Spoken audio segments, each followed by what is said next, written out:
I went to the post office to pick up a package, but the clerk handed me an extra one. He said, "Your husband asked us to give you this today." I froze. My husband has been dead for years. Inside was a note. "Ask the children why they lied about my death. Don't forget to subscribe to the channel and comment where you're watching from." The fluorescent lights hummed above me as I stood at the counter of the Millbrook post office, my fingers drumming against the worn wooden surface. At 63, I'd developed certain routines that kept me anchored. Tuesday morning errands, the post office first, then the pharmacy, finally the grocery store. Predictable, safe, necessary. Mrs. Dunn? Jerry, the postal clerk who'd worked there for 20 years, emerged from the back room carrying a medium-sized box. "Got your package from your daughter in Seattle." I signed the electronic pad, my signature shakier than I remembered it being a year ago. Age was claiming small victories over my once steady hand. "Thank you, Jerry." Wait. He disappeared again, and I heard him rummaging through something. When he returned, he carried a second package, smaller, wrapped in plain brown paper with no return address. "Almost forgot. Your husband asked us to give you this today specifically." The world tilted. My purse slipped from my shoulder, hitting the floor with a muted thump. The sound seemed to come from very far away, through water, through time itself. "I'm sorry." My voice emerged as barely a whisper. Jerry's weathered face creased with concern. "You okay, Margaret? You look pale." "Jerry." I gripped the counter's edge. "What did you just say?" "Your husband dropped this off a while back. Said to hold it until November 5th and give it to you personally. Today's the 5th, so here you are." He pushed the package toward me with a friendly smile, oblivious to the earthquake his words had triggered. "My husband has been dead for 3 years. The smile froze on Jerry's face. "What?" "No, Mrs. Dunn, I'm sorry. I didn't mean to upset you. But Thomas brought this in himself. I remember because he was very specific about the date. Thomas died 3 years ago. Heart attack in his study." Each word felt like broken glass in my throat. "I found him myself." Jerry's face had gone white now, too. "Margaret, I processed this package personally. 3 weeks ago. Thomas was standing right where you are." The package sat between us like something radioactive. My hands trembled as I reached for it, half expecting it to burn my fingers. The label was written in Thomas's distinctive handwriting. Neat, precise. The way he'd labeled everything in his workshop. "I need to sit down." Jerry rushed around the counter, guiding me to the small waiting area. "Should I call someone? Your son? Your daughter?" "No." The word came out sharper than intended. "No, don't call them." I don't know why I said that. Instinct, perhaps. Something in my gut warned me that this package, whatever it contained, wasn't meant for Robert or Sarah. Not yet. Jerry brought me water. I sat there for 10 minutes, staring at the package, before I had the strength to leave. The November wind bit through my coat as I walked to my car. Both packages clutched against my chest like precious cargo and dangerous contraband all at once. The drive home to the farmhouse took 12 minutes. I'd made the journey thousands of times, but today the familiar road seemed alien, threatening. Every car behind me felt like surveillance. Every glance from a passing driver felt loaded with knowledge I didn't possess. The farmhouse sat at the end of a gravel drive, surrounded by 40 acres of what had once been productive land. Now most of it lay fallow, too much for me to manage alone. Thomas had always handled the business side, the leases to neighboring farmers, the maintenance contracts, the financial planning. Since his death, I'd been slowly drowning in paperwork and decisions, kept afloat only by Robert's occasional intervention and Sarah's long-distance advice. Inside, I locked the door behind me, something I'd never done during the day before Thomas died. The house felt different now, full of shadows and silence where there had once been his humming, his footsteps, his presence. I set Sarah's package aside unopened and placed Thomas's package on the kitchen table. It was roughly 8 inches square, surprisingly light. I circled it like it might explode, making tea I didn't drink, straightening things that didn't need straightening. Finally, I sat down and opened it. Inside was a USB drive, the kind Thomas used for his work files. Beneath it, a single sheet of paper, folded once. My hands shook so badly I almost tore it trying to unfold it. The handwriting was unmistakably Thomas's. Margaret, if you're reading this, then I am truly gone, and enough time has passed for you to handle what I need to tell you. I'm sorry for the shock this must have caused. I arranged this delivery through Jerry because I knew he'd remember me and confirm my identity. You needed proof this came from me. On this drive is everything I discovered in the months before my death. I should have told you then, but I was trying to protect you. Now protection requires knowledge. Ask the children why they kept the truth about my death from you. The answer is on this drive. But prepare yourself, my love. What you find will change everything you believe about our family. Robert and Sarah did what they did to keep you safe, but in doing so, they put themselves in a position I fear they cannot escape from alone. Trust no one until you understand. Not the police, not our lawyer, not even our children, not at first. You are stronger than you know. You always have been. Forever yours. Thomas. I read it 3 times, then 6, then I lost count. Ask the children why they lied about my death. I'd been there. I'd found Thomas slumped over his desk, his coffee still warm, his computer screen glowing. I'd called 911. I'd watched them try to revive him. I'd planned his funeral with Robert and Sarah on either side of me, both of them hollow-eyed with grief. What lie? My laptop sat in the study, Thomas's study, where I rarely went anymore. It took me 20 minutes to gather the courage to walk down that hallway, to push open that door, to face the space where I'd found my husband's body. Except he hadn't died, had he? Not then. Not the way I'd been told. The room smelled faintly of the lemon oil I used on the furniture, but underneath it, I could still sense Thomas. His aftershave, his presence. I half expected to see him at his desk, reading glasses perched on his nose, frowning at some complicated document. I inserted the USB drive with trembling fingers. The drive contained a single folder labeled Margaret, Eyes Only. Inside were subfolders, financial records, photographs, audio files, video files, and a document titled Start Here Doc. I opened the document. Margaret, I'm writing this 2 weeks before my planned death. Yes, planned. I'm sorry, my darling, but by the time you read this, you'll understand why we had to deceive you. 6 months ago, I discovered that Robert's business partner, David Thornton, is not who he claims to be. His real name is David Morelli, and he's connected to a financial fraud operation that has stolen millions from investors, including using Robert's company as a front without Robert's knowledge. When I confronted Robert, he was devastated. He'd brought Thornton into his firm, vouched for him, given him access to everything. Robert was being set up as the fall guy for a massive Ponzi scheme. I gathered evidence. Lots of it. It's all here.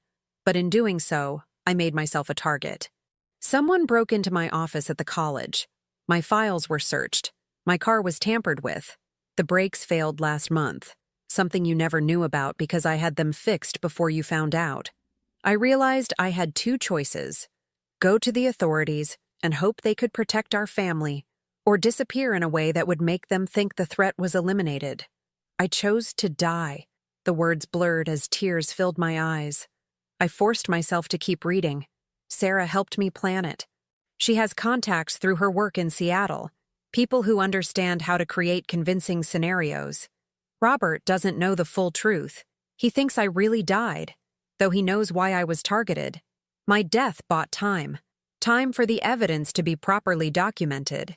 Time for Robert to distance himself from Thornton. Time for the investigation to develop without our family being in immediate danger. But I fear my time is genuinely running short now.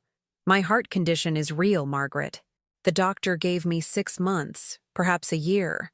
I chose to use my remaining time protecting our children from the shadows. If you're reading this, I'm truly gone. But the danger remains. Thornton doesn't know how much evidence I gathered. He thinks my death closed that chapter. But he's been watching our family, waiting to see if anyone picks up where I left off. Robert is in danger. Sarah is in danger. They tried to protect you by not telling you, but now you need to know. Now you need to act. The evidence is here. The question is, what will you do with it? I need you to be brave, my love. Braver than you've ever been. Trust yourself. T. I sat in Thomas's chair, in Thomas's study, holding the USB drive that contained Thomas's final act of love and desperation, and I felt something I hadn't felt in 3 years. I felt him guiding me, but underneath that comfort ran a current of pure terror. Because if Thomas had died, really died, 6 months after faking his death, that meant one of two things. Either his heart condition had claimed him as predicted, or someone had discovered he was still alive and had finished the job. And if someone had killed Thomas, they'd done it knowing I was the grieving widow who'd found her husband's first body. They'd watched me mourn. They'd attended his funeral. They'd let me believe I was safe. A sound from the front of the house made me freeze. The creak of a floorboard, distinct and deliberate. Someone was inside. I closed the laptop quietly, my heart hammering against my ribs. The study had a window overlooking the back pasture, but I was on the second floor. The door was the only exit, and it meant walking toward whoever had just entered my home. My phone sat on the desk. I reached for it slowly, but before my fingers touched it, I heard the voice. "Mom? You home?" "Robert." I exhaled, relief and suspicion warring in my chest. My son had a key to the house. He often dropped by unannounced. But today, of all days, when I just discovered that he'd been lying to me for 3 years about his father's death? "In the study," I called out, my voice steadier than I felt. His footsteps climbed the stairs, and I had perhaps 30 seconds to decide. Confront him now with what I knew, or hide it and investigate further. Thomas's words echoed. "Trust no one until you understand. Not even our children. Not at first." I ejected the USB drive and slipped it into my cardigan pocket just as Robert appeared in the doorway. My son looked exactly like his father had at 40. Same square jaw, same intense eyes, same way of carrying tension in his shoulders. But today, those eyes held something I'd never seen before. Fear. "Mom," he said, and his voice cracked slightly. "We need to talk. Something's happened." I gripped the edge of the desk. "What kind of something?" He glanced down the hallway, as if checking for eavesdroppers in our empty house. When he looked back at me, I saw the boy he'd been, frightened and trying to be brave. "David Thornton was found dead this morning. The police are calling it suicide, but Mom..." He swallowed hard. "They want to talk to me. They found financial records that make it look like I was involved in his operation. And there's more." "More?"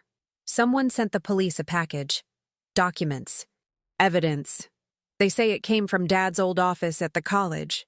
His voice dropped to a whisper. "Mom, whoever sent it knows things that only Dad could have known. Things about his investigation. But Dad's been dead for 3 years." He watched my face carefully, searching for reaction, for knowledge, for confirmation of something he suspected but couldn't prove. I felt the USB drive burning in my pocket like a live coal. "Robert," I said carefully, "what exactly did you lie to me about regarding your father's death?" His face went white. "How did you—" A car door slammed outside. We both moved to the window. A black sedan sat in my driveway, and 2 people in dark suits were walking toward my front door. 1 man, 1 woman, both with the unmistakable bearing of law enforcement. "They followed me," Robert whispered. "Mom, I'm so sorry. I tried to lead them away, but..." The doorbell rang. Robert gripped my shoulder. "Whatever they ask you, whatever they say, you don't know anything about Dad's investigation. You don't know anything about Thornton. Promise me." But I did know. I knew everything now. Thomas had made sure of it. The doorbell rang again, longer this time, more insistent. "Promise me," Robert repeated urgently. I looked at my son, at the desperation in his eyes, at the fear that mirrored my own. Thomas had written that Robert didn't know the full truth about his staged death. But Robert clearly knew something. He'd been protecting me by lying, just as Thomas had said. But from whom? And for how long? "I promise," I said. It was my first deliberate lie to my son in his entire life. It wouldn't be my last. I descended the stairs with Robert close behind me, his breathing shallow and quick. Through the frosted glass of the front door, I could see the silhouettes of the two investigators waiting with the patient stillness of people accustomed to answers coming to them eventually. My hand steadied as I reached for the doorknob. Something Thomas had written echoed in my mind. "You are stronger than you know." "Mrs. Margaret Dunn?" The woman spoke first, holding up a badge. "I'm Detective Lisa Hammond, and this is Detective Frank Russo. We're with the Financial Crimes Division. May we come in?" "Of course." I stepped aside, channeling every ounce of the schoolteacher composure I'd cultivated over 30 years in the classroom. "Would you like coffee? I just made a fresh pot." Detective Hammond's eyebrows rose slightly. Surprise at my steadiness, perhaps. "That would be lovely, thank you." I led them to the living room, acutely aware of Robert's tension radiating behind me like heat from a furnace. The USB drive felt impossibly heavy in my pocket. Every step, I expected it to somehow fall out, to clatter across the hardwood floor and expose everything. "Robert," I said calmly, "would you help me with the coffee?" In the kitchen, Robert gripped my arm. "Mom, what are you doing? We should call a lawyer." "We will," I whispered. "But first, I need to know what they know. Trust me." His eyes searched mine, and I saw the moment he recognized something he'd never seen before. Or perhaps something he'd always known but never acknowledged. His mother wasn't the fragile widow he'd been protecting. She never had been. I poured coffee into 4 cups, my hands perfectly steady now. The initial shock had crystallized into something else. Purpose. Back in the living room, Detective Russo sat with a leather portfolio open on his lap, while Detective Hammond accepted her coffee with a professional smile that didn't reach her eyes. "Mrs. Dunn, we understand your husband passed away 3 years ago. Our condolences," Hammond began. "We're here because David Thornton's death this morning has opened up an investigation into some significant financial irregularities at the firm where your son works." "I see." I sipped my coffee. "And this concerns me how?" "We've received evidence that suggests your late husband was investigating Mr. Thornton before his death," Russo said. He had the kind of face that showed every emotion. Right now, it showed uncomfortable sympathy. "Documents that indicate he believed Thornton was using your son's company to launder money from a larger fraud operation." Robert started to speak, but I touched his knee gently, silencing him. "My husband was a mathematics professor," I said carefully. "He often helped Robert with financial projections and business analysis. Is that what you're referring to?" "Perhaps." Hammond leaned forward. "Mrs. Dunn, did your husband leave any files, any documents, anything related to his investigation of David Thornton?" The USB drive burned against my leg. "Thomas had a heart attack at his desk," I said, my voice catching just enough to sound authentic. "I found him there. Everything was turned over to Robert and our daughter Sarah after the funeral. If there were any business documents, they would have taken them. It wasn't technically a lie. Everything had been turned over, or so I'd believed for 3 years." Russo exchanged a glance with Hammond. "The documents we received were mailed from a post office box rented 6 months ago. The rental was paid in cash and there's no name attached, but the postmark is from Millbrook." My heart stuttered, but I kept my expression neutral.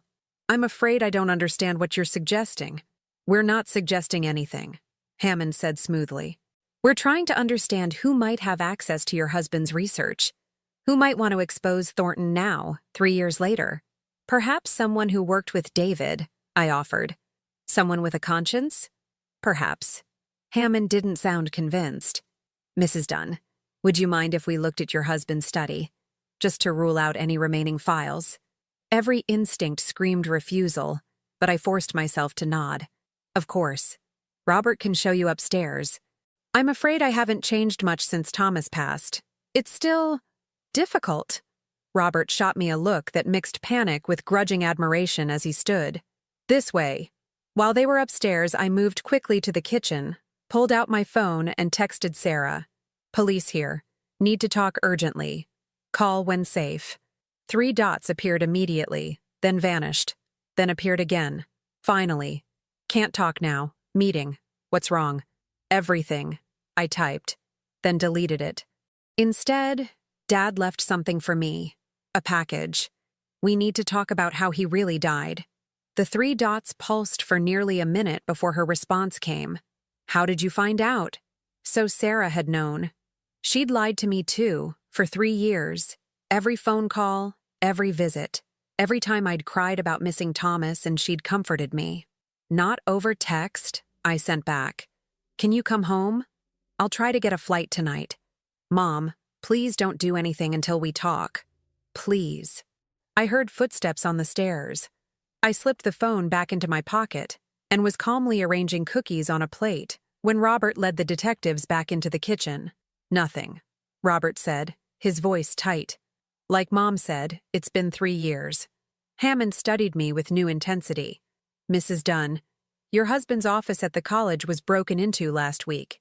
Nothing valuable was taken, but his filing cabinets were searched. Do you know anyone who might be interested in his old files? This was new information, not on Thomas's USB drive. Someone was looking for evidence. Recently. I cleaned out his office myself 3 years ago, I said.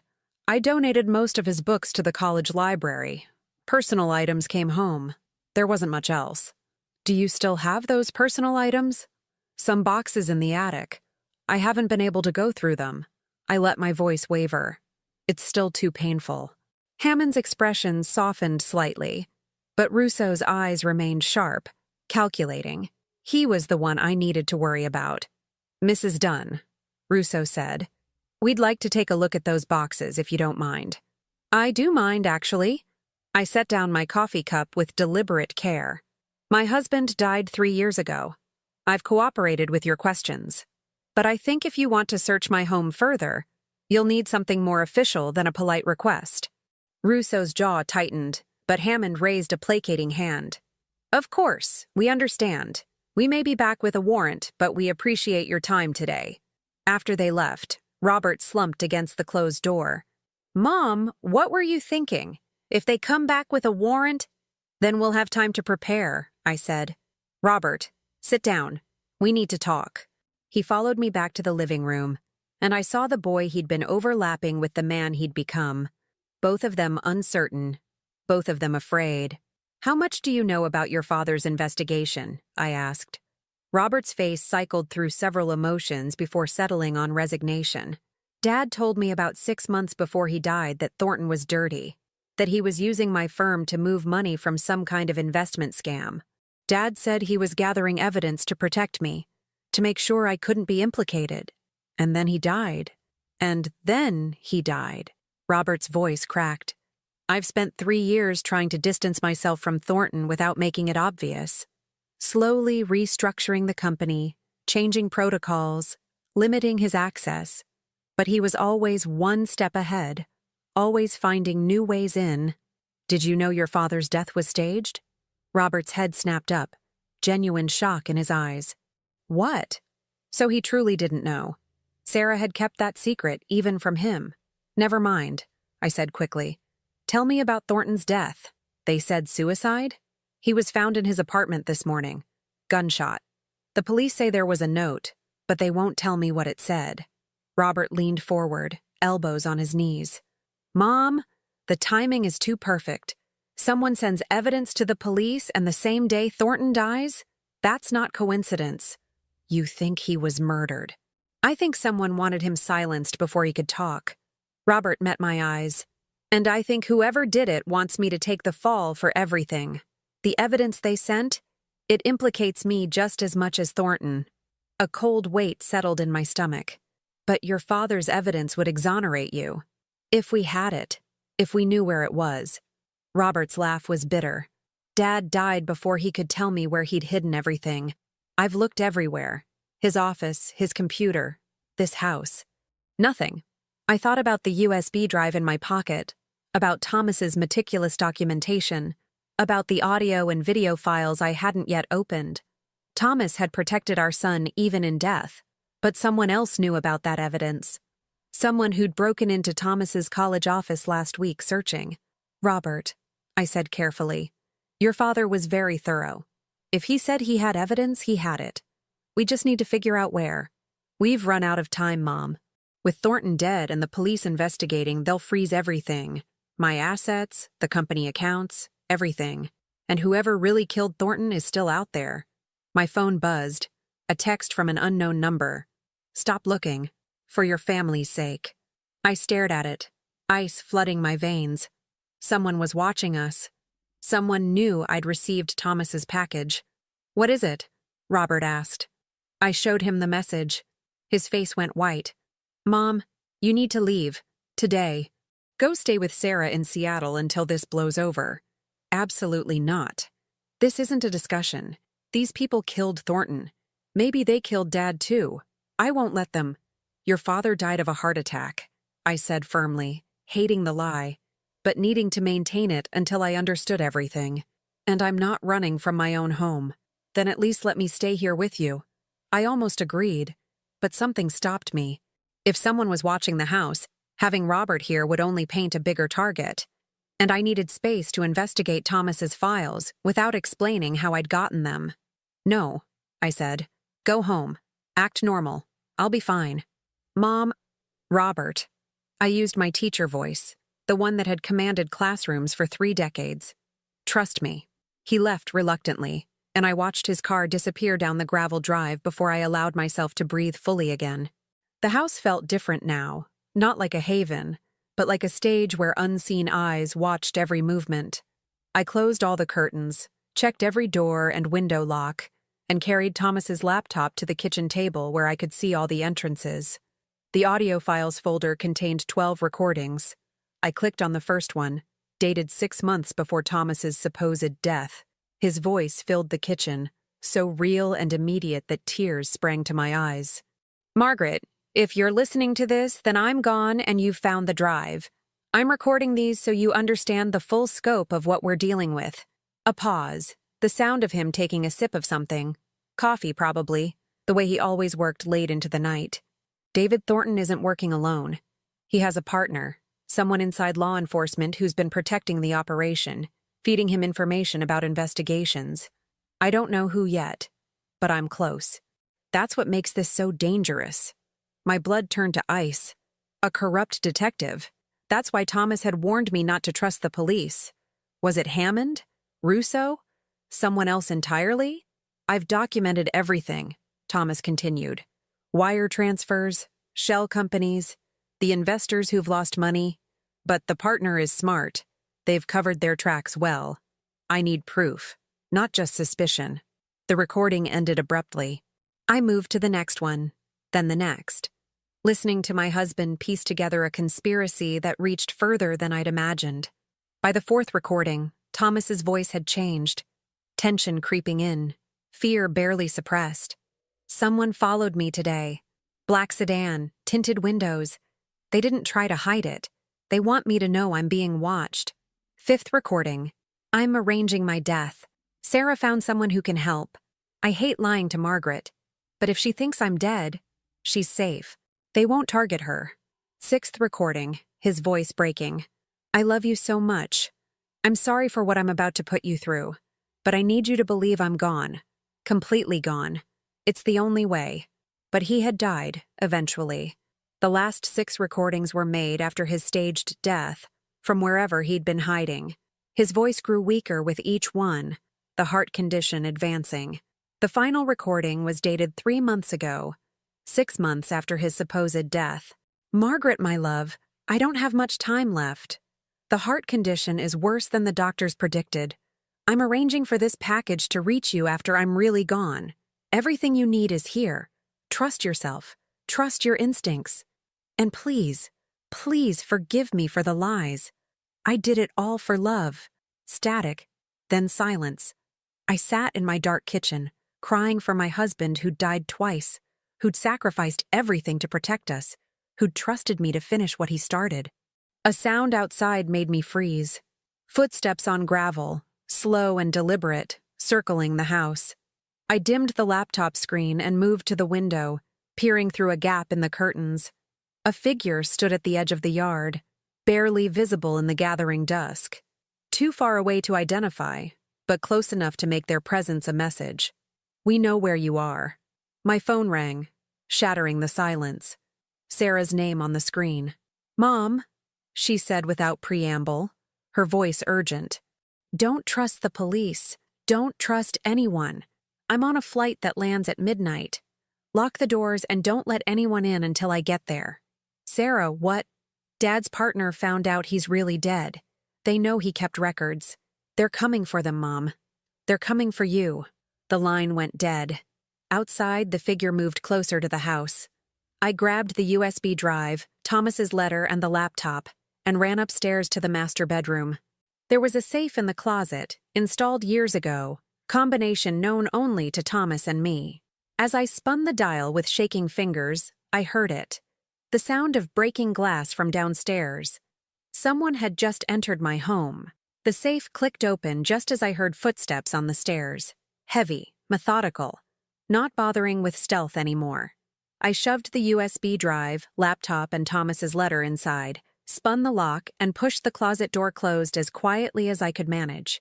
My bedroom had 2 exits, the main door to the hallway and a door to the master bathroom, which connected to the guest bedroom on the other side. Thomas had always joked about the impractical design, but now it might save my life. I slipped into the bathroom, easing the door shut behind me, just as I heard my bedroom door open. "Mrs. Dunn?" A male voice, unfamiliar, with a slight southern accent. "I know you're up here. I'm not going to hurt you. I just need to talk." People who don't want to hurt you don't break into your house after dark. I moved through the bathroom on silent feet, thanking God I'd worn house slippers instead of shoes. The guest bedroom door opened soundlessly. I'd oiled all the hinges myself last month during a bout of insomnia-driven home maintenance. The guest room overlooked the back of the property. The old oak tree grew close enough to the house that Thomas had always worried about branches in storms. Now that tree was my salvation. I could hear the intruder moving through my bedroom, opening closets, checking under the bed. Any moment he'd realize the bathroom connected to another room. The window resisted at first, painted shut over multiple seasons, but adrenaline gave me strength I didn't know I possessed. It scraped open, and I froze, certain the sound would betray me. "Mrs. Dunn, I work for people who just want the files your husband took. Give them to us and everyone stays safe. Your son, your daughter, you." Simple transaction. I was already climbing out onto the narrow ledge, my 63-year-old knees screaming protest. The oak branch was 3 feet away, 3 feet that looked like 3 miles in the darkness. I heard him enter the bathroom. I jumped. For one terrifying moment I was falling, my fingers clawing at air and bark. And then I had the branch, my full weight yanking my shoulder socket in a way that made me bite back a scream. I swung there, dangling like laundry, waiting for him to appear at the window and finish this. But he didn't come. I pulled myself up onto the branch, years of yoga and stubbornness paying off, and climbed down the tree with the gracelessness of panic, scraping my hands and tearing my cardigan. The moment my feet hit ground, I ran. Not to my car. Too obvious, too easy to disable or trap. Instead, I ran toward the old barn at the edge of the property, the one Thomas had converted into his workshop. Inside was his truck, an ancient Ford he'd refused to part with, keys kept in the visor because, who's going to steal it out here? I could hear shouting from the house behind me, then the sound of the front door slamming open. A flashlight beam swept across the yard. The barn door stuck, swollen from recent rain. I put my shoulder into it, and it gave way with a groan that seemed to echo across the entire farm. There.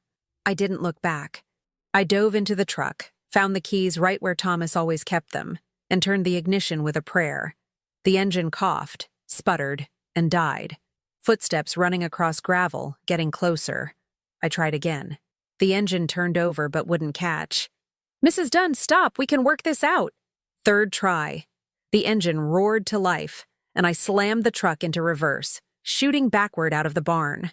The intruder had to dive aside, his flashlight flying into the darkness. I shifted into drive and floored it, the old truck bouncing down the rutted farm road that led to the back entrance, the one that opened onto County Road 7 instead of the main highway. In my rearview mirror, I saw headlights come on at my house. They were following. My hands shook so badly I could barely keep the wheel straight. The truck's headlights seemed pathetically dim, illuminating only a tunnel of road ahead while everything else pressed in like solid darkness. Think, Margaret. Think. I couldn't go to the police. Thomas's recordings had made that clear. Someone in law enforcement was part of this. Hammond? Russo? Someone higher up? I couldn't go to Robert's house. I'd just lead them straight to my son. Sarah was on a plane, unreachable for hours. The headlights behind me were gaining ground. This truck's top speed was maybe 60 on a good day, and today was not a good day. Ahead, I saw the sign for Miller's Crossing, a tiny town that was barely a wide spot in the road, a gas station, a diner, and a motel that catered to long-haul truckers. More importantly, it had people, witnesses. I pulled into the diner's parking lot, which was surprisingly full for 10 o'clock on a Tuesday night. The truck behind me slowed but didn't stop, continuing past on the highway. I watched it disappear into the darkness, but I wasn't naive enough to think they'd given up. Inside the diner, every eye turned to me, and I realized what I must look like. Wild-haired, scratched, cardigan torn, hands bleeding from the tree bark. "Honey, are you okay?" The waitress, a woman about my age with kind eyes and a name tag reading Dottie, rushed over. I had a car accident just down the road. I'm fine, just shaken. The lies were coming easier now, sliding off my tongue like oil. "Could I use your phone? Mine's dead." Of course, sit down. Let me get you some water and clean up those hands." She sat me in a booth near the back, brought first aid supplies, and handed me the diner's cordless phone. I dialed the one number I'd memorized specifically because Thomas had made me, years ago, telling me it was for emergencies only. A man answered on the first ring. "Yes? This is Loretta Dunn.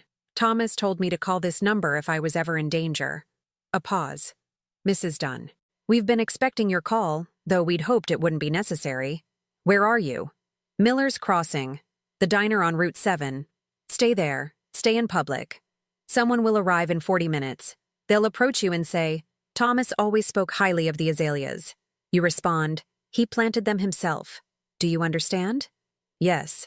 "Good. Don't trust anyone else. And Mrs. Dunn, whatever you do, don't go home." The line went dead. Dottie returned with coffee I didn't order but desperately needed. "You sure you don't want me to call the sheriff? You look like you've been through something." "No, thank you. I've already called someone. They're on their way." She patted my shoulder and left me alone, though I caught her glancing my way every few minutes with motherly concern. I sat in that booth, nursing coffee that tasted like it had been made that morning, watching the door and the parking lot through the window. Every set of headlights that passed made my heart race. Every customer who entered got a full assessment. Threat or innocent. 20 minutes passed. 30. My hands had stopped shaking, but my mind was racing through everything I'd learned. Thomas had faked his death to protect us. Someone in law enforcement was dirty. Thornton was dead. Robert was being framed.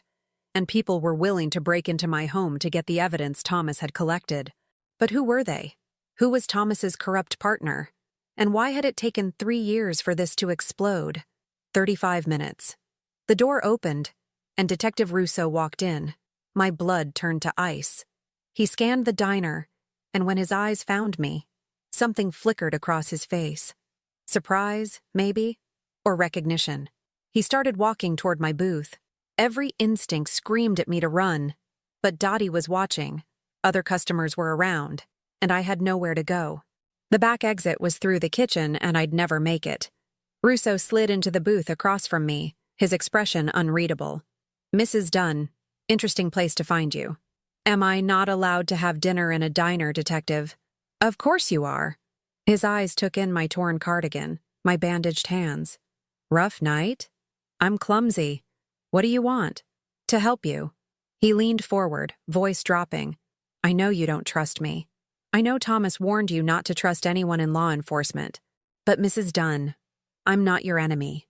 How do you know what Thomas warned me about?" "Because I'm the one who helped him fake his death." The world tilted again, reality reshaping itself around this new information.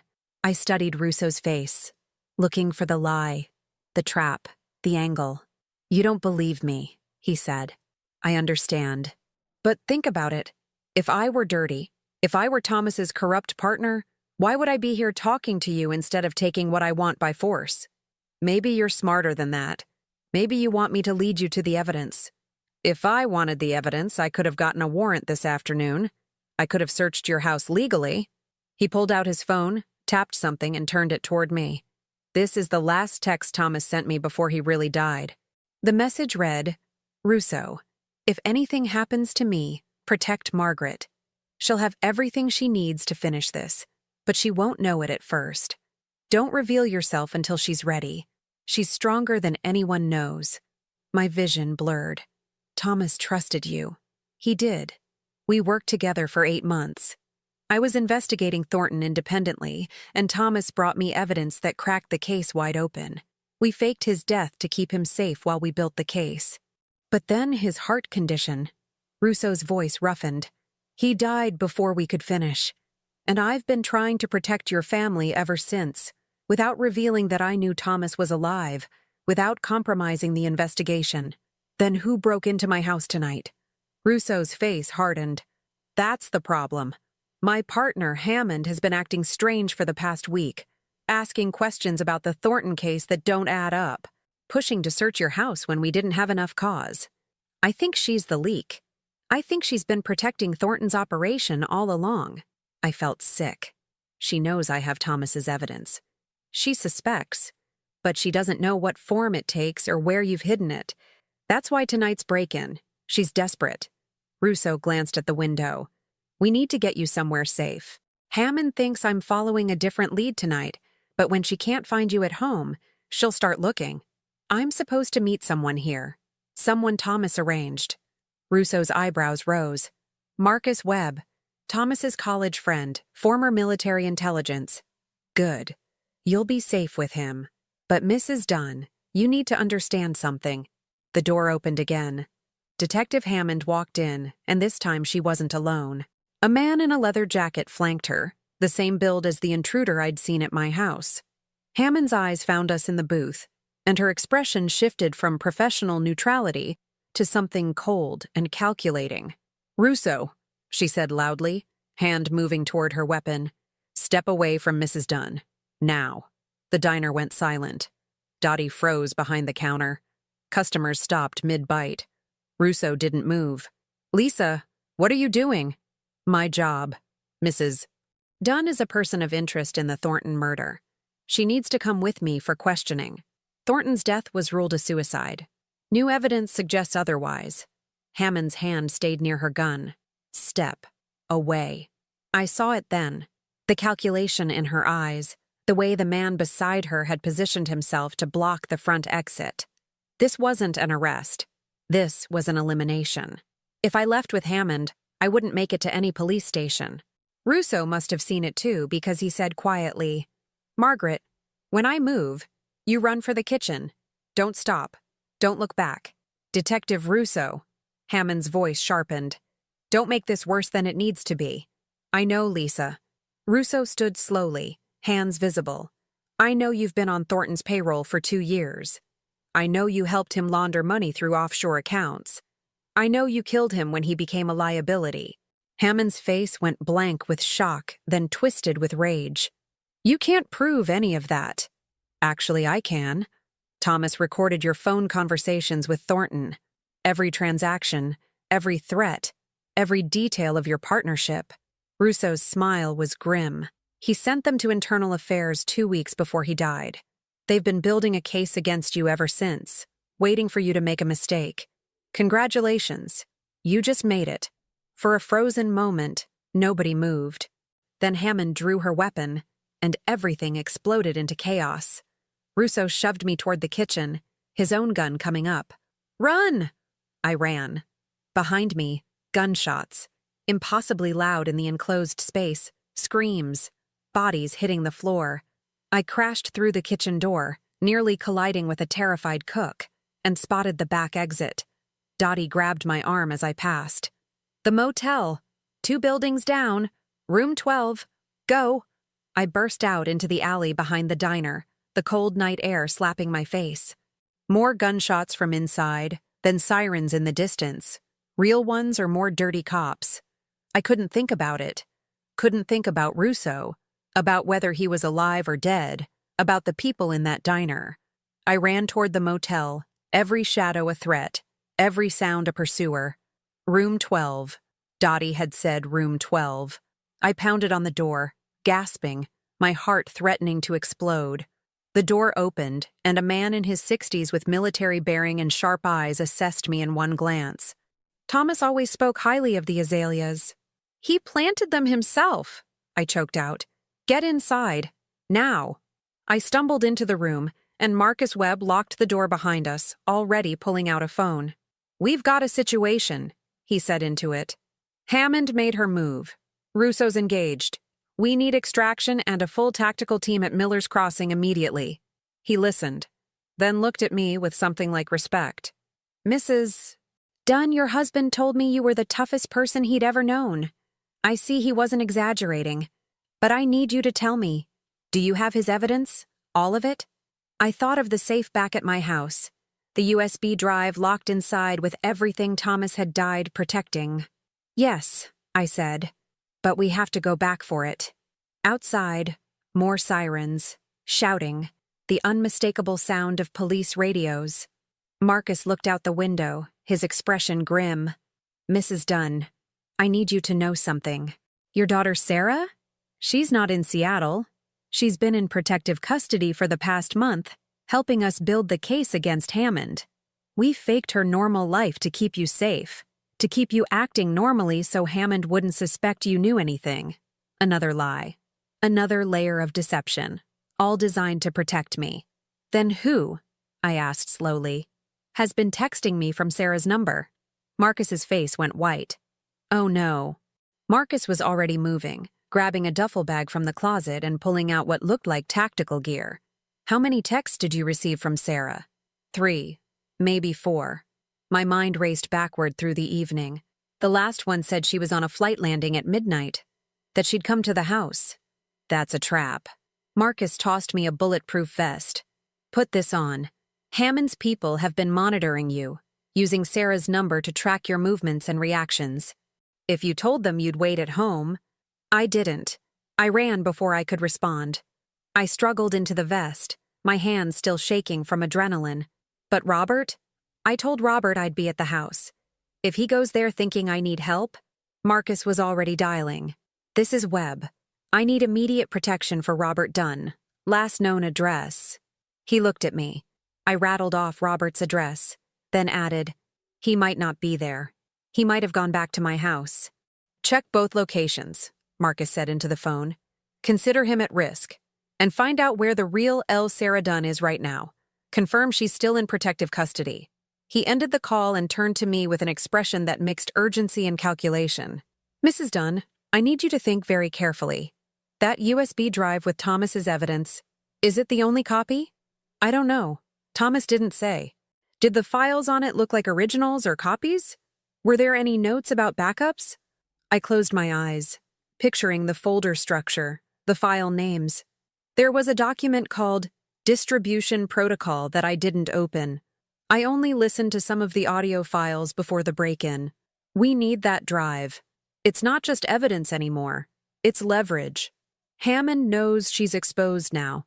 She'll burn everything, kill everyone who can testify against her, and run. The only thing stopping her is the threat that evidence could surface even after she's gone. A phone buzzed. Marcus's.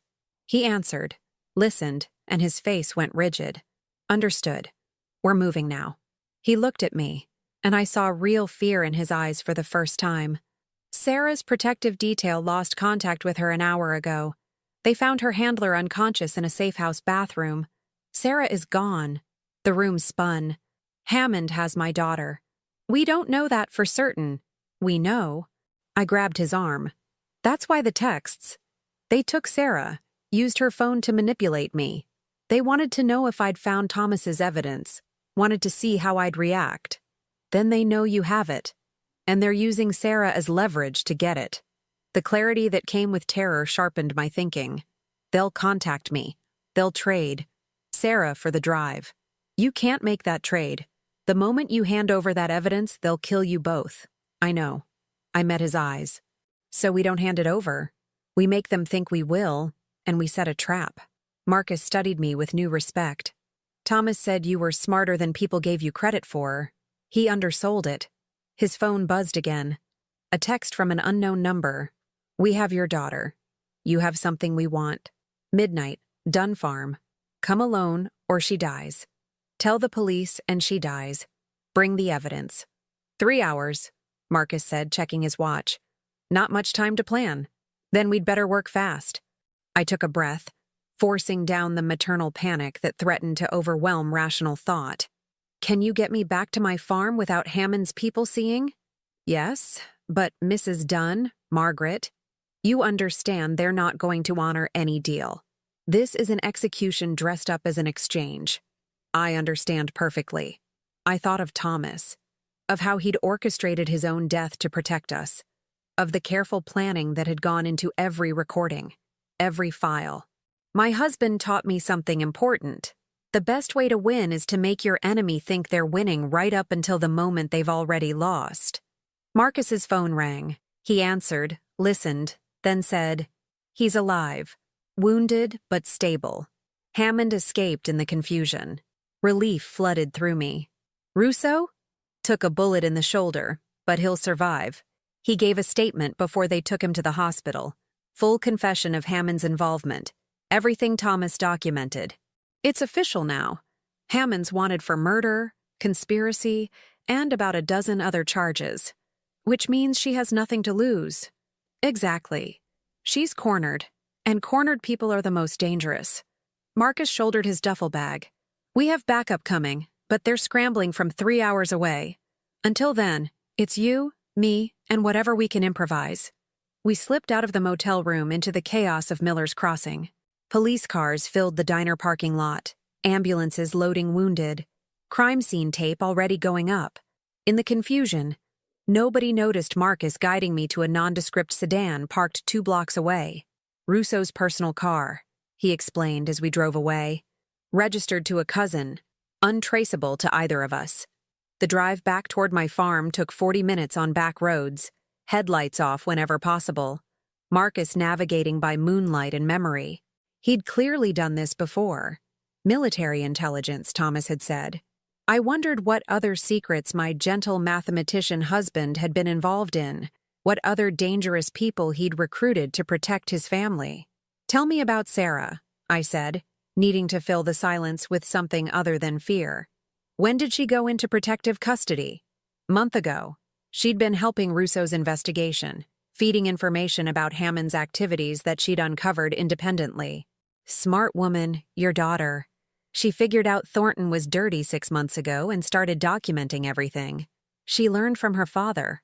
She did, but Hammond got suspicious. We pulled Sarah out before she could be compromised. Marcus's jaw tightened. Obviously, not well enough. We parked a mile from my farm and approached on foot, moving through the tree line that bordered the property. Marcus had given me night vision goggles that turned the world into shades of green and black.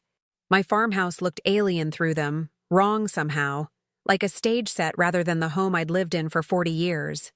2 vehicles, Marcus whispered, pointing.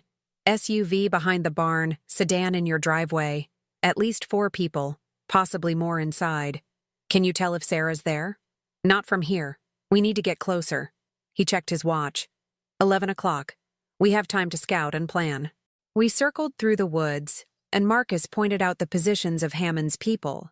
One on the porch, another watching from the barn, a third patrolling the perimeter. Professional setup.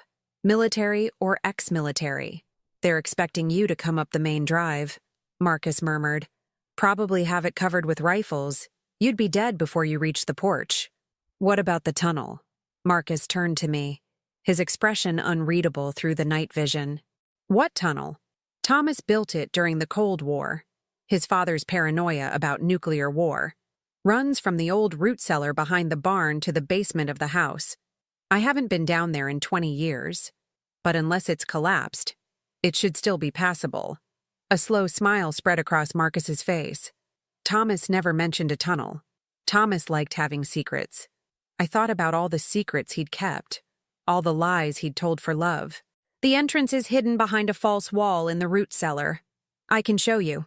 We made our way to the root cellar, little more than a concrete bunker half buried in the hillside, covered with earth and grass. The door protested with a rusty squeal that made us both freeze, but the sentry by the barn didn't react. Too far away, or maybe the wind covered the sound. Inside, the cellar smelled of damp earth and rotted vegetables. I found the false wall by memory, pressing the sequence of stones that released the catch. Thomas's little joke, a combination that spelled out Margaret in Morse code. The wall swung inward, revealing darkness and the smell of stale air. "You first," Marcus said, handing me a flashlight. "I'll cover our entry." The tunnel was smaller than I remembered. Or maybe I was just older, less flexible. Concrete walls pressed close on either side, and the ceiling dripped with moisture that soaked through my hair. Cobwebs caught at my face, and I tried not to think about what else might be living down here after 2 decades of abandonment. The tunnel ran straight for about 50 yards, then angled up toward the house. Thomas had installed it with battery-powered lights, but the batteries had long since died, leaving only the beam of my flashlight to pierce the absolute darkness. Behind me, Marcus moved with surprising stealth for a large man, his breathing controlled and even. "How much further?" "Should be close. The exit is behind the water heater in the basement." We emerged into my basement, the familiar smell of laundry detergent and storage boxes almost shocking after the tunnel's mustiness. I could hear footsteps above us, people moving through my house, searching. "Stay here," Marcus whispered. "Let me clear the ground floor." But I shook my head. "This is my house, my family. I'm not hiding in the basement." Something in my voice must have convinced him, because he nodded and handed me a small pistol. "You know how to use this?" Thomas insisted I learn. I hated every minute of it. I checked the safety, the weight of the weapon foreign but not unfamiliar in my hand. "I never thought I'd actually need to." "Let's hope you still won't. This is just insurance." We crept up the basement stairs. At the top, Marcus held up a hand, listening. Then he opened the door a crack, peered through, and nodded. The kitchen was empty, but I could hear voices from the living room. Low, tense conversation.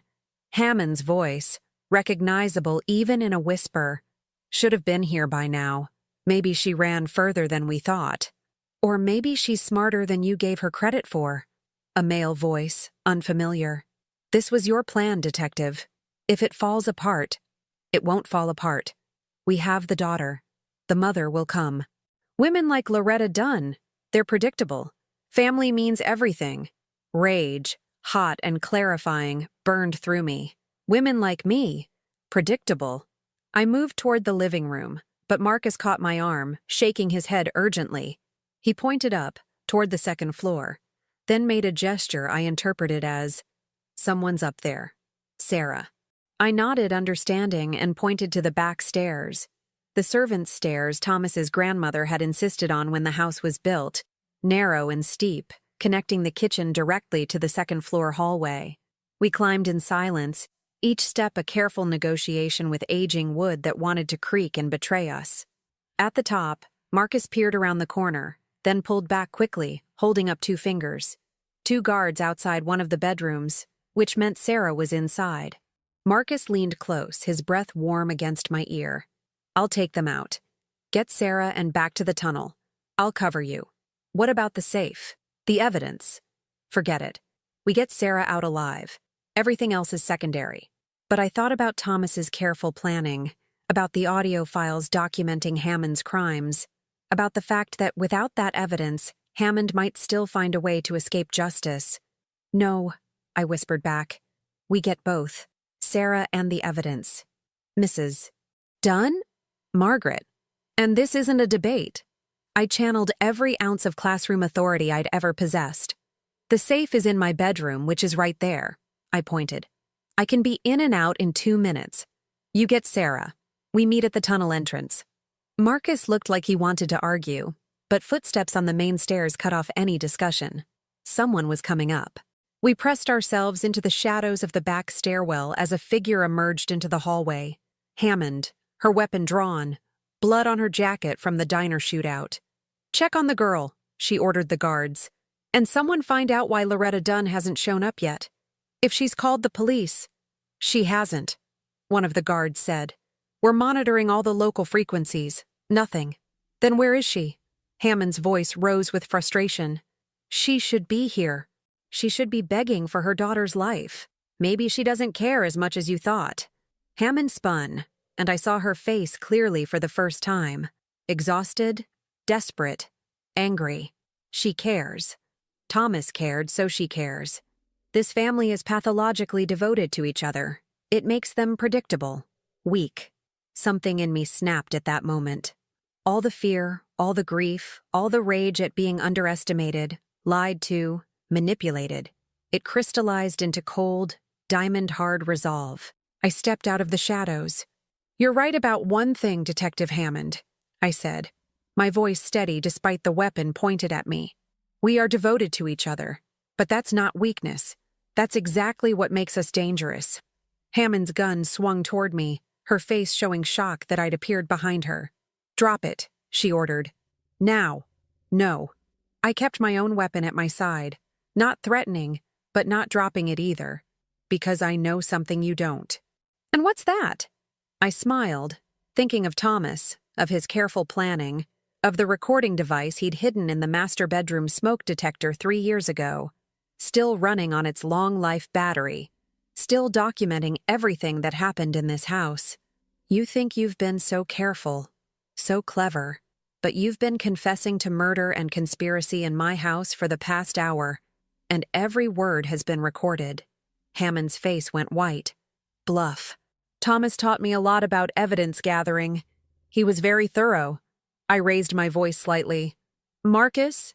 Now would be good." Marcus moved with the speed of someone half his age, disarming the nearest guard before the man could react. The second guard turned, weapon coming up, but I surprised myself by actually using what Thomas had taught me. I shot him in the leg. The sound was deafening in the enclosed hallway. The guard went down screaming. Hammond's weapon was still trained on me, her finger tightening on the trigger. "You just made the last mistake of your life." "No," said a voice from behind her. "You did." Sarah stood in the doorway of the bedroom, her hands zip-tied but her eyes blazing with the same rage I felt. Behind her, Robert appeared, holding a weapon he'd apparently taken from one of the guards.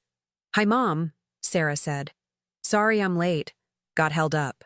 Hammond spun, trying to cover both threats, and that moment of distraction was all Marcus needed. He took her down with the efficiency that spoke of decades of training, disarming her and having her face down on my hallway carpet in seconds. "Clear," Marcus called out.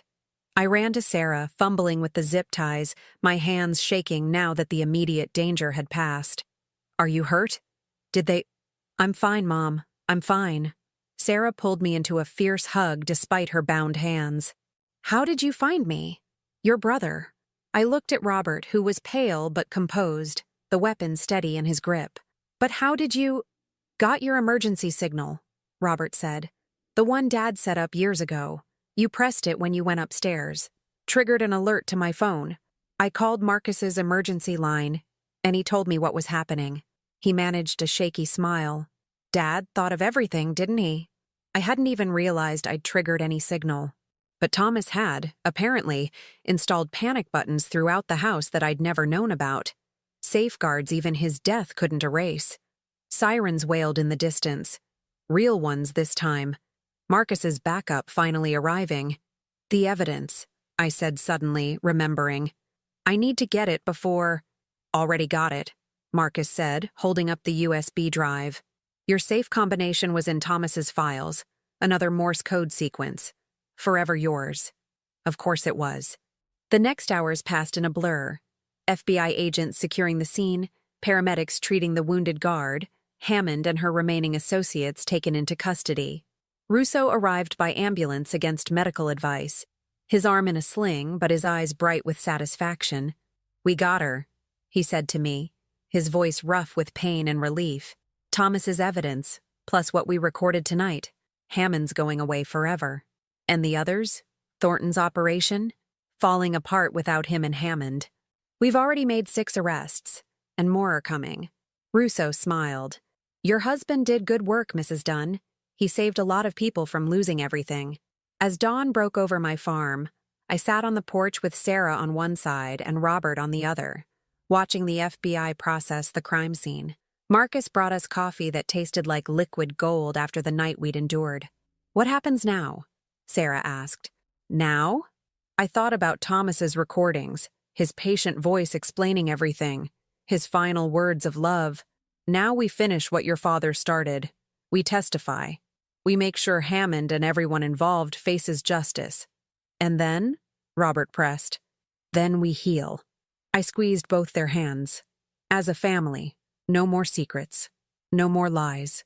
"Mom," Sarah said quietly, "I'm sorry we lied to you about Dad. We thought we were protecting you. You were protecting me. You and your father both." I looked at them. My children, grown but still needing their mother's understanding. "But I'm done being protected. From now on, we face things together." Robert laughed, slightly hysterical. "Dad would be proud of you, taking down a corrupt cop, rescuing Sarah, outsmarting everyone." "Your father knew exactly what I was capable of," I interrupted gently. "He just also knew when to let me discover it for myself." As the sun climbed higher, burning off the night's terrors, I felt something shift inside me. 3 years of grief. Yes. 3 years of lies and protection and manipulation. True. But also 3 years of growing stronger than I'd ever imagined possible. Thomas had given me one final gift. Not just the evidence to save our family, but the proof that I had never needed saving in the first place. 3 weeks later, I stood in the hallway outside Federal Courtroom 4B, straightening a suit I'd bought specifically for today. Sarah stood on my left, Robert on my right, both of them dressed with the same careful attention to appearance. We looked like what we were, a family that had survived something terrible and refused to be broken by it. "You ready, Mom?"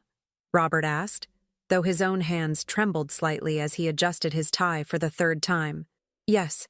I was surprised to find I meant it. The preliminary hearing for Detective Lisa Hammond and her co-conspirators had drawn significant media attention. The corridor buzzed with reporters, federal agents, and civilians who'd lost money in Thornton's scheme. I recognized several faces from Thomas's files. Investors who'd trusted David Thornton with their retirement savings, their children's college funds, their futures. Marcus Webb emerged from the courtroom, looking uncomfortable in a suit. "They're ready for you, Margaret. Remember what we discussed? Stick to what you know personally, don't speculate, and don't let Hammond's lawyer rattle you." "I taught high school for 30 years, I reminded him. "I've dealt with far more intimidating people than lawyers." He smiled. "Thomas said you had ice in your veins when it mattered." Inside, the courtroom was smaller than I'd expected from television dramas. Hammond sat at the defense table, her orange jumpsuit a stark contrast to the professional attire she'd worn as a detective. She watched me enter with an expression that mixed hatred and something else.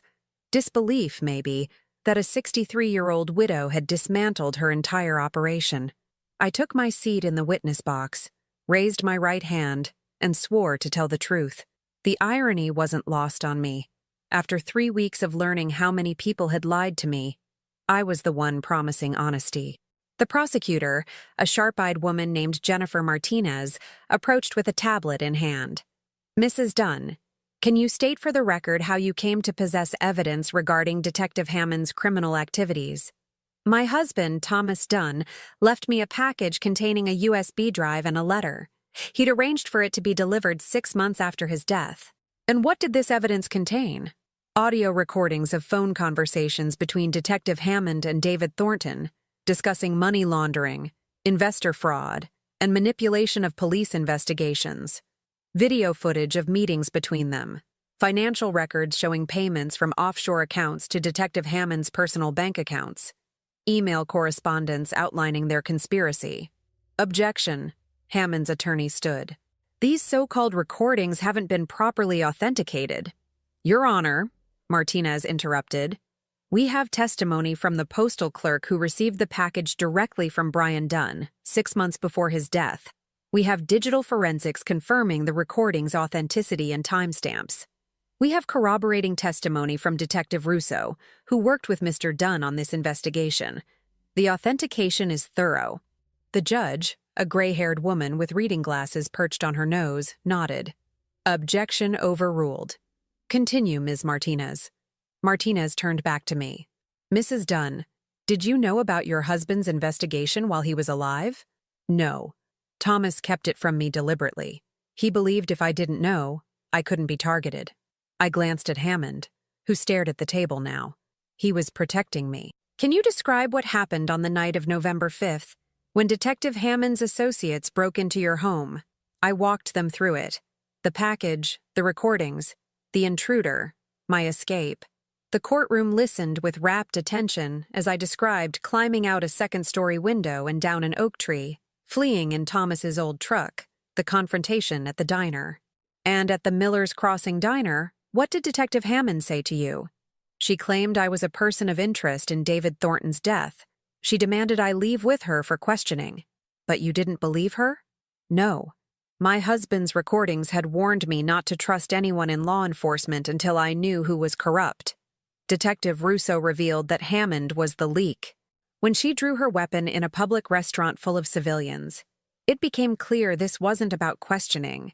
It was about silencing me. Hammond's lawyer jumped up. Objection. The witness is speculating about my client's intentions. I'm describing what I observed and concluded, based on a detective drawing a weapon on an unarmed senior citizen in a crowded diner, I said calmly, before the judge could rule. The facts speak for themselves. Several people in the gallery laughed.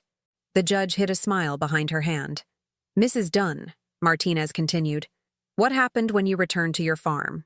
Detective Hammond had kidnapped my daughter Sarah to use as leverage. She wanted Thomas's evidence in exchange for Sarah's life. She had armed associates positioned throughout my property, waiting to kill us both once they had what they wanted. How do you know that was their intention? Because one of them told me so during the break-in at my house. He said they just wanted the files, but his weapon was drawn and he'd broken in through a window. People who intend peaceful negotiations don't behave that way. Martinez pulled up a document on her tablet. Your Honor, I'd like to enter into evidence the recording from Mrs. Dunn's home security system. A system she wasn't even aware existed until that night. Objection. Hammond's lawyer was on his feet again. This is the first we're hearing of any home security system. Because your client didn't know about it either, Martinez said smoothly. Brian Dunn installed recording devices throughout his home 3 years ago, as insurance. They captured every word spoken by Detective Hammond and her associates that night, including explicit threats to kill both Mrs. Dunn and her daughter. The recording played. Hammond's voice filled the courtroom. You think you've been so clever. But once I have that evidence, the Dunn family stops being a problem. All of them. The gallery erupted in whispers. Hammond's face had gone white. Martinez let the silence stretch before continuing. Mrs. Dunn, you risked your life to save your daughter. Why didn't you simply call the police? Because Detective Hammond was the police. Because my husband's recordings made clear that she had connections throughout the department. Because I couldn't know who to trust. I looked directly at Hammond. And because a mother doesn't negotiate with people who threaten her children, she fights. No further questions, Your Honor. Hammond's attorney approached for cross-examination with the wary expression of someone who knew he'd already lost, but had to go through the motions. Mrs. Dunn, isn't it true that you had financial troubles after your husband's death? That the farm was heavily mortgaged? The farm has been in my family for 90 years. We refinanced during the recession, like many farmers. That's not a secret.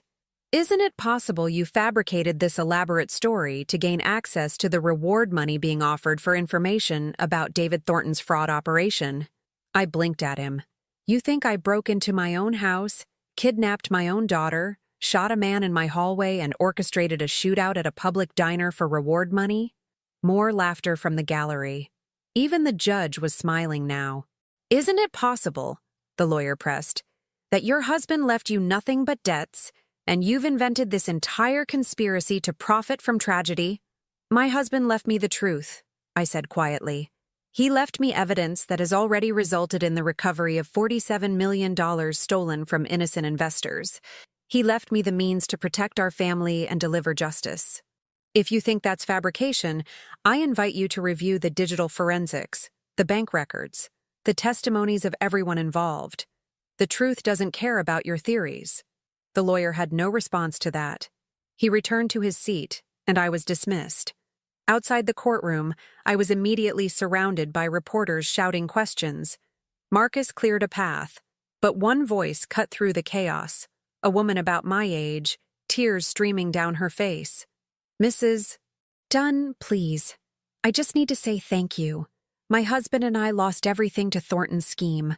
Our retirement, our savings, everything. What you did, what your husband did, you saved us from dying with nothing." I gripped her hand, unable to speak past the lump in my throat. This was why Thomas had risked everything, not for glory or recognition, but for people like this woman whose lives had been destroyed by greed. More people approached. Victims, investigators, people whose names I recognized from Thomas's files. Each had a story, a loss, a reason to be grateful that Thomas had documented everything. Sarah and Robert flanked me as we made our way to the elevator, shielding me from the press. In the elevator, Robert said quietly, "Dad would have hated this attention." He would have, I agreed, but he would have loved knowing it mattered. We emerged into the bright October sunlight. The leaves were turning, painting the city in golds and reds that reminded me of the farm, of home. "Mrs. Dunn?" A young woman approached, holding a microphone. "Channel 7 News. Can you comment on the rumors that you're writing a book about your experience?" "I'm not interested in profiting from tragedy," I said firmly. "Everything I did for my family. That's the only story that matters." But as we walked to Robert's car, my phone buzzed with a text from Marcus. "One more thing you need to know. Can you come by the Federal Building tomorrow morning?" I showed it to Sarah. "What now?" "Only one way to find out." The next morning, Marcus met me in a conference room with walls covered in whiteboards, filled with names, dates, and connections. Detective Russo was there too, his arm still in a sling, but his eyes bright with excitement. "Margaret," Marcus said, "we found something in Thomas's files, a secondary layer of encryption he added just before he died. It took our tech team 3 weeks to crack it." He pulled up a file on a laptop, another set of recordings, more recent than the others. "Thomas didn't die of natural causes," Russo said bluntly. "We thought his heart condition killed him, but these recordings suggest otherwise." My blood turned cold. "What do you mean?" 2 weeks before his death, Thomas recorded a conversation he had with someone he called the banker, someone higher up the chain than Thornton or Hammond, someone who ran the entire operation. Marcus played the recording. Thomas's voice, weak but clear. "I know who you are. I have evidence that will destroy you. The only question is whether you let my family live in peace, or whether this all comes out after I'm gone." A distorted voice responded, "Thomas, you're a dying man. Your heart could give out any moment. How tragic that would be. Natural causes. No questions asked." "That's a threat," I whispered. "That's murder," Russo corrected. "Thomas's medical records show someone tampered with his heart medication 2 weeks before he died. Swapped out his pills for placebos. Without his medication, his heart condition became fatal." The room tilted. All this time, I'd believed Thomas's death was natural, sad, but inevitable. Even learning about the staged first death, I'd accepted that his heart had simply given out the second time. But he'd been murdered. Someone had looked at my dying husband and decided to speed up the process. "Who?" I demanded. "Who is the banker?" Marcus and Russo exchanged glances. "That's the problem," Marcus said. "The voice is too distorted to identify. But Thomas left clues. He was building to a final revelation, but he died before he could document it fully." He pulled up a document. Thomas's handwriting, shaky and rushed. "The banker is closer than anyone suspects. Someone with access to law enforcement, to banking systems, to political connections. Someone we trust. Look at the wedding." "The wedding?" I stared at the words. "What wedding?" "We don't know." That's all he wrote. Russo leaned forward. "Margaret, Thomas was trying to tell you something.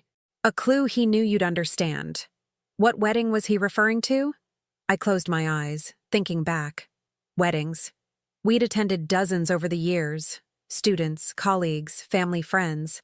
Then it hit me. "Robert's wedding," I said slowly. 5 years ago. Thomas was upset about something that day. I thought it was just father of the groom jitters, but he kept staring at someone during the ceremony. I asked him about it later and he said, I struggled to remember. He said, some people aren't who they claim to be. Who was he looking at? Marcus asked urgently. I thought back to that day, to the guest list, to the people in attendance. Family, friends, Robert's business associates, including David Thornton was there, I said. And he brought a guest, a woman he introduced as his girlfriend, though they broke up shortly after. She was… I struggled to picture her face. Attractive, professional. She said she worked in banking. Russo's face had gone white. Do you remember her name? Lisa, I said, and then the pieces clicked into place. Oh my God, Lisa Hammond.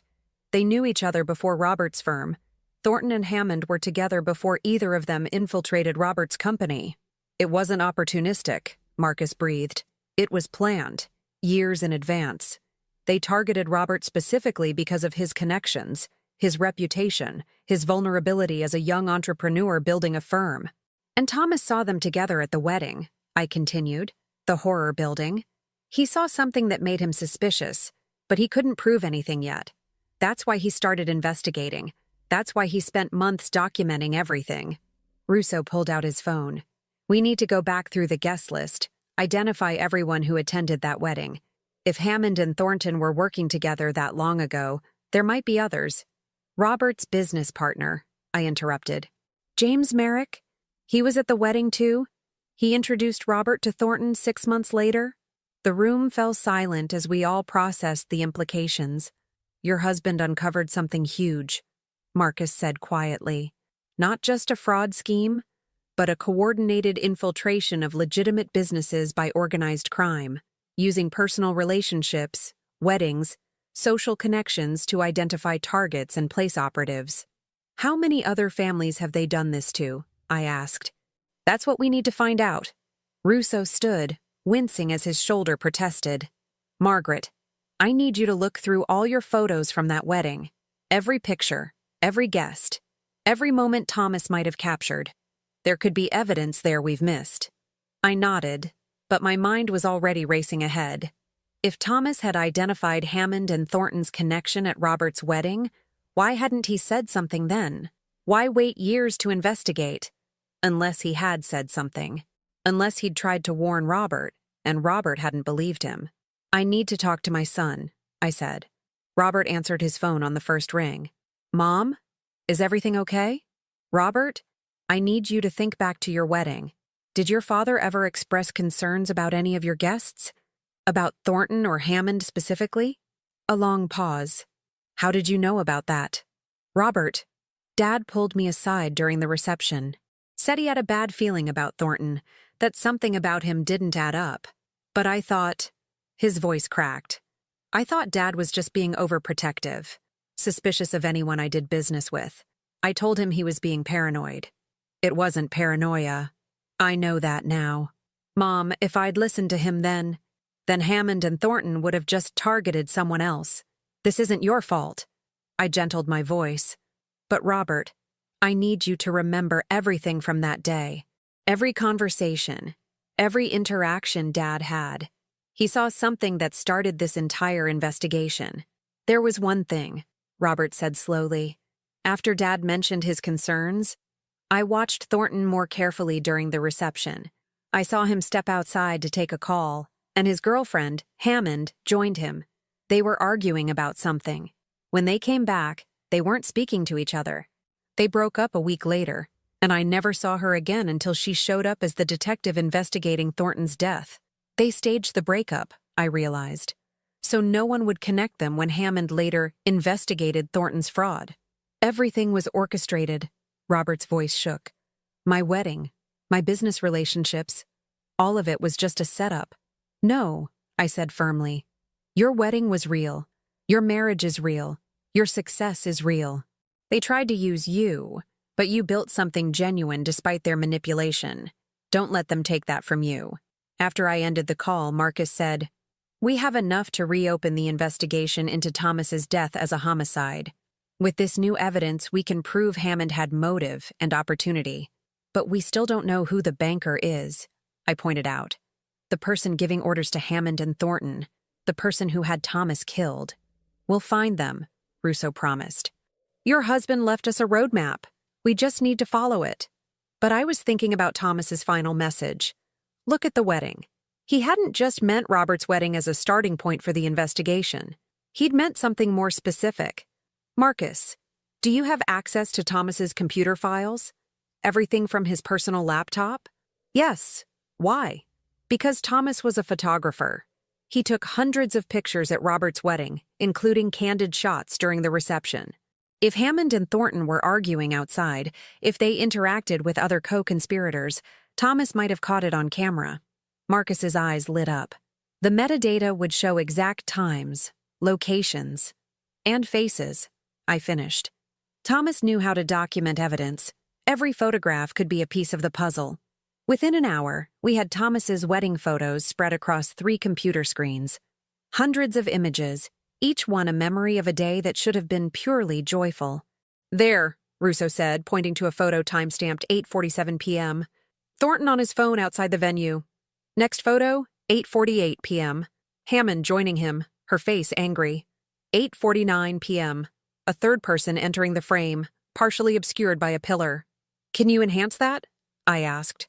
The tech zoomed in, sharpened the image, and my heart stopped. James Merrick, Robert's business partner, the man who'd introduced Robert to Thornton, the man who had access to every account, every client, every detail of Robert's firm. The banker, I whispered. It was Merrick all along. The photograph on the screen showed James Merrick clearly now, his face no longer hidden by shadows. He stood close to Thornton and Hammond, his posture suggesting authority rather than casual conversation. This wasn't a chance encounter at a wedding. This was a meeting. How long have they been partners? I asked, my voice steady despite the rage building in my chest. How long has Merrick been using my son? Marcus scrolled through more photos. Based on these timestamps, they met at least 4 times during the reception.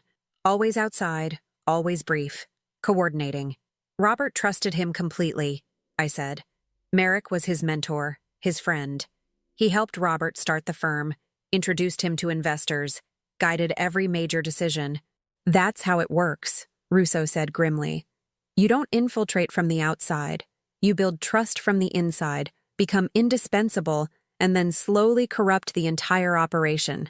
My phone rang. Robert's name flashed on the screen. Mom, where are you? Merrick just called me. He said the FBI is asking questions about him, that they're trying to pin Thornton's crimes on innocent people. He wants to meet, to coordinate our defense strategy. Ice flooded my veins. Where? The firm. Tonight at 8. He said to come alone, that the fewer people involved, the cleaner the message. Robert paused. Mom? Something in his voice was off. Wrong. Don't go, I said urgently. Robert, listen to me. Merrick is part of this. He's been part of it from the beginning. Silence on the other end. Then, that's impossible. Merrick has been like a father to me. He helped me build everything. He helped you build a front for his criminal operation. Thomas discovered it 5 years ago at your wedding. That's why he was murdered. Murdered? Robert's voice cracked. Mom, what are you talking about? Marcus took the phone from me. Robert, this is Marcus Webb.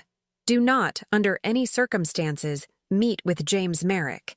He's dangerous, and he knows we're closing in. Stay where you are. We're sending protection to your location now. But I could hear muffled sounds through the phone, a door opening, footsteps, Robert's sharp intake of breath. Too late, Robert said. He's here, at my house. The line went dead. Move! Marcus was already running for the door, Russo right behind him despite his injured shoulder. I followed, my aging legs protesting, but my will ironclad. We took Marcus's car, sirens wailing as we raced through evening traffic toward Robert's house in the suburbs. Marcus called for backup, but I knew what he wasn't saying. Backup might not arrive in time. He won't kill Robert immediately, I said, forcing myself to think strategically rather than panic as a mother. He needs something first, information about what we know, about what evidence we have. Or he needs Robert to sign something, Russo added. Transfer the company, liquidate assets, something that requires Robert's cooperation. Robert won't cooperate. Everyone cooperates eventually, given the right pressure. Marcus's hands were white-knuckled on the steering wheel. But Margaret, if Merrick thinks the game is over, if he believes he has nothing to lose, then he'll try to eliminate the witnesses and run. I pulled out my phone. Sarah, where are you? At Robert's house. I came for dinner. Mom, what's wrong?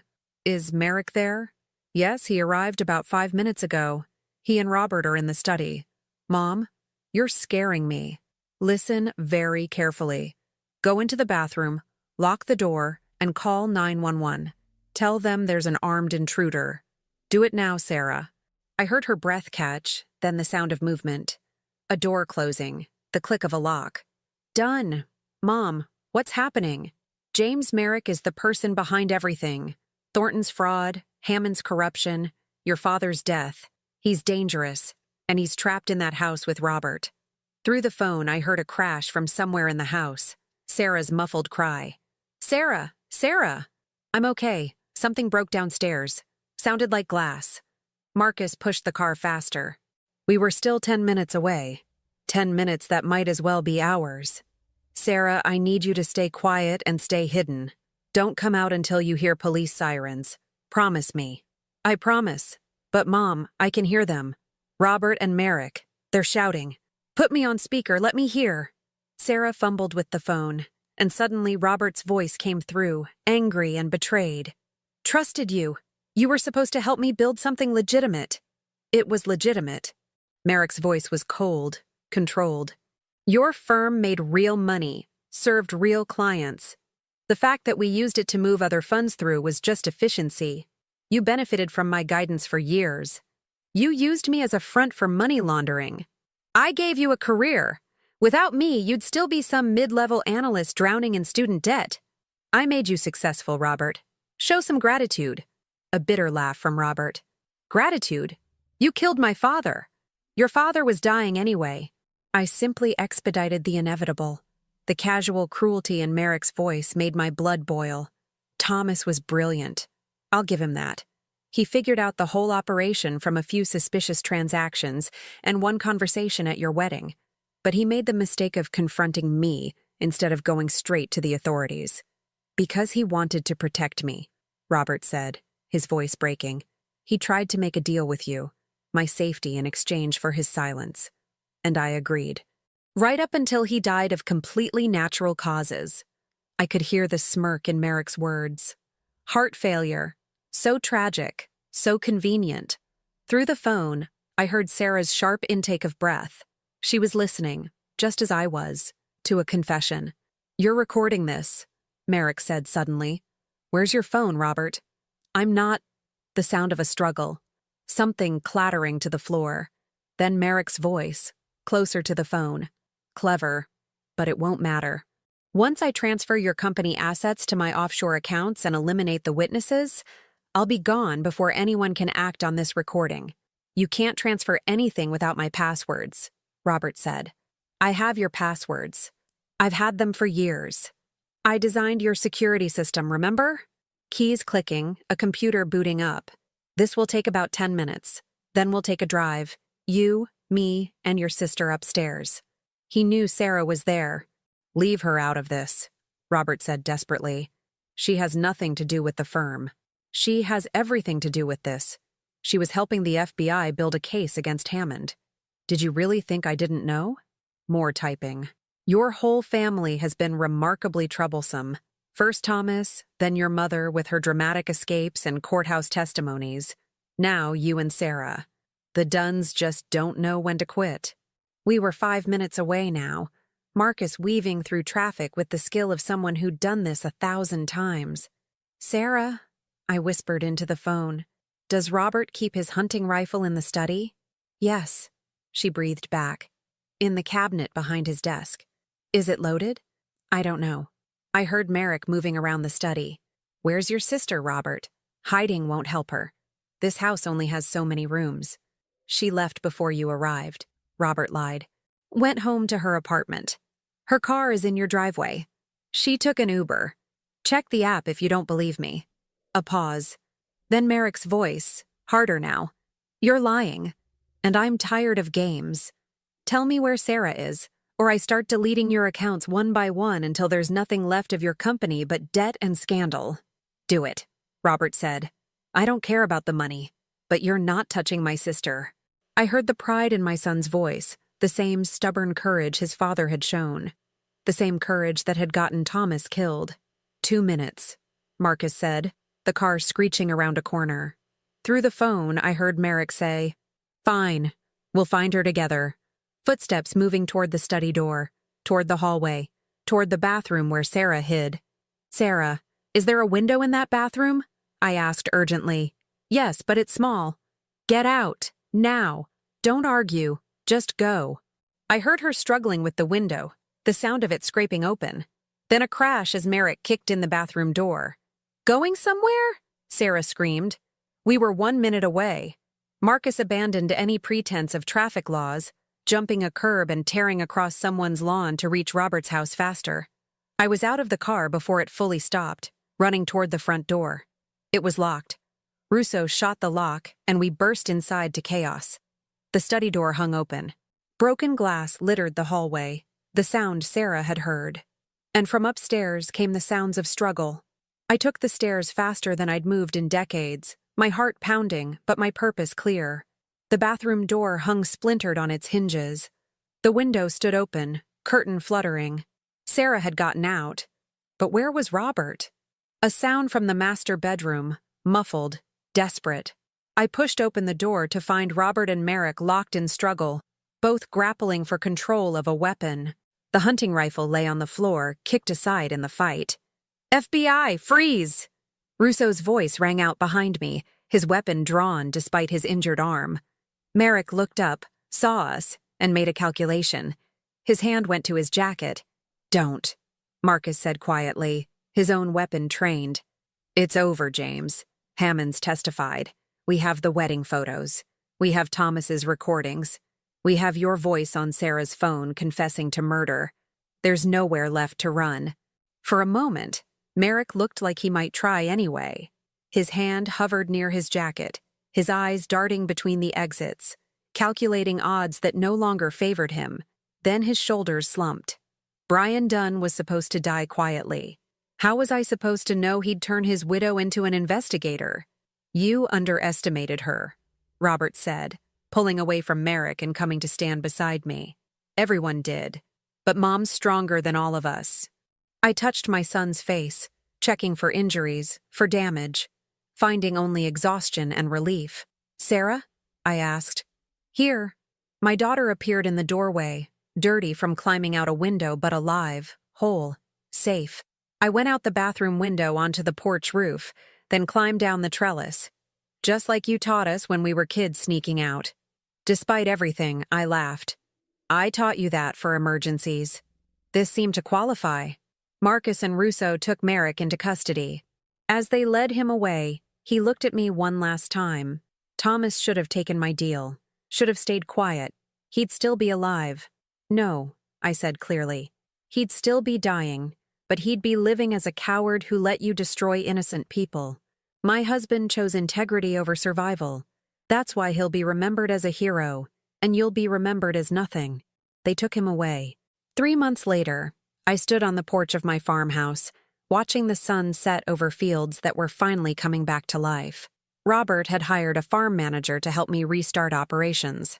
Sarah visited every other weekend. The FBI had closed the case with convictions for Hammond, Merrick, and 14 other conspirators. The investors Thornton had defrauded were slowly being made whole through recovered assets. Robert's firm had been restructured and cleared of wrongdoing. Sarah had gone back to Seattle but called every day. And Thomas, my Thomas, had finally been properly laid to rest. We'd held a second funeral, this time with full knowledge of what he'd sacrificed, what he'd risked, what he'd achieved.